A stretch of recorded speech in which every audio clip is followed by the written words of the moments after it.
La matinale d'Europe 1. Nikos Aliagas.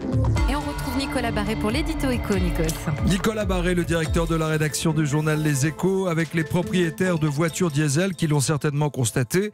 Le diesel est maintenu plus cher que le sans-plomb. Oui, on commençait à le voir dans certaines stations-service.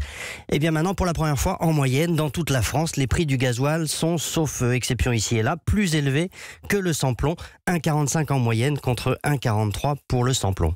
C'est ce que voulait le gouvernement en montant les taxes sur le diesel. Exactement, ouais. exactement. Sauf qu'à l'heure où nous parlons, le diesel reste toujours moins taxé que le sans-plomb. Le gouvernement a prévu de relever les taxes sur le diesel petit à petit. Une nouvelle hausse d'ailleurs de 6,5 centimes est prévue en principe le 1er janvier.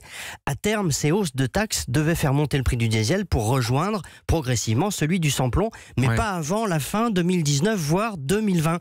Or, on y est déjà. Et pire, les prochaines hausses de taxes vont encore creuser l'écart entre le diesel et le sans-plomb. Mais comment vous l'expliquez, Nicolas Barré? Pourquoi le diesel est-il plus cher alors qu'il est moins taxé? Alors, la réponse est liée au marché pétrolier mondial et au raffinage. Il y a aujourd'hui plus d'essence sans plomb que de diesel sur le marché. Il y a même trop d'essence, donc les prix baissent.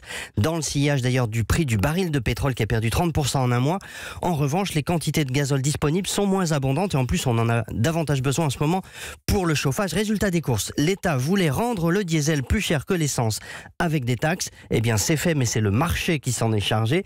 Ce qui fera dire aux partisans du diesel que l'on pourrait très bien renoncer aux prochaines hausses de taxes de janvier, ce que demandent d'ailleurs des élus de la majorité, pas sûr qu'ils soient entendus.